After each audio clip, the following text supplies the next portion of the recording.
make sure that everything's right. And so I've turned on my dado set. And this is a double blade dado set with chipper blades in between it. You can use this or a wobble blade. Wobble blade doesn't give you as clean as a cut. And like I said, this is a 1/2 inch joint. You can see I'm just going over top of the finger and moving it along once I've done my initial finger cut. And that goes all the way down.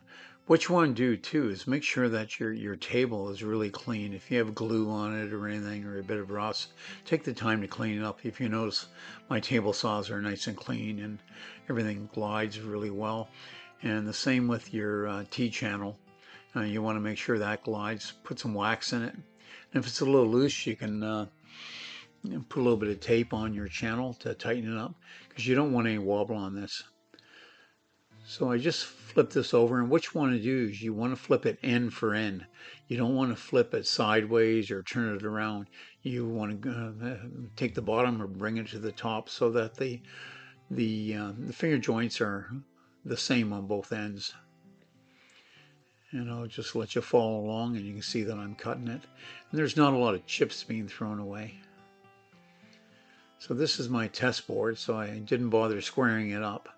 I was just testing it for the size of the joints, and then what I'll do is I'll cut another one, and then I can make sure that I'm happy with the jointing of it. Take the time and always do some test pieces before you start your whole project. That's something that I constantly do.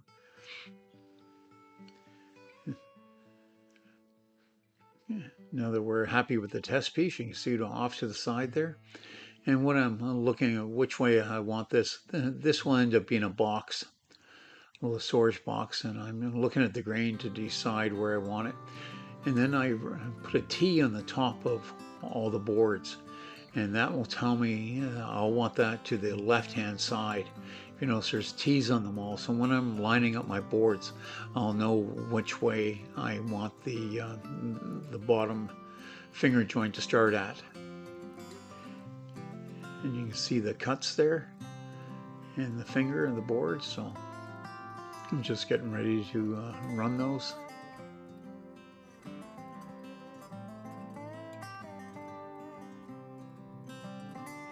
And you want to make sure that your T-fence is square to your blade. I didn't show you that, but I used a T-square when I did set that down. And you want to make sure that it's perfect, because if it's twisted a bit, you won't get your fingers sliding in right into the joints. So it's a good idea to take the time and make sure that it's slid in. As you can see, I'm just showing you all the T's on the top of the boards, and they will all go to the left.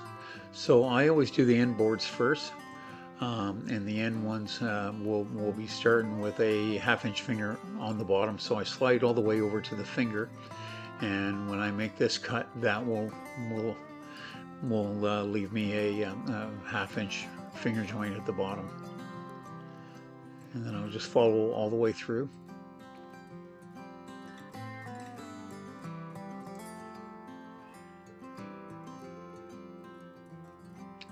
You can see how once you figure out the size of the boards that you have and you do your notch for a finger, how quick it can go. Same thing, just showing again. This is where a lot of people will make a mistake. You want to make sure you flip your board end for end. And if you don't have a real sharp dado set too, you may have some tear out, but stay tuned to the video and I'll show you towards the end of the video how to fix that, and you can get a nice clean joint. You can see I have just a wee little feather edge on the end of those boards. The same thing, so I've looked to see where the T was.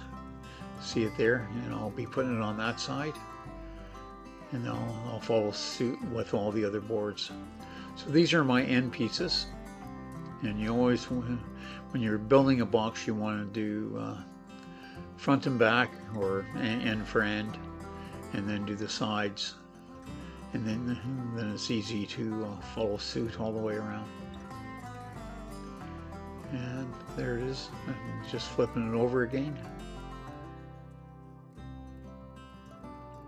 And if you're uncomfortable pulling this back through the blade, you can just pull it up whenever you get through the other side.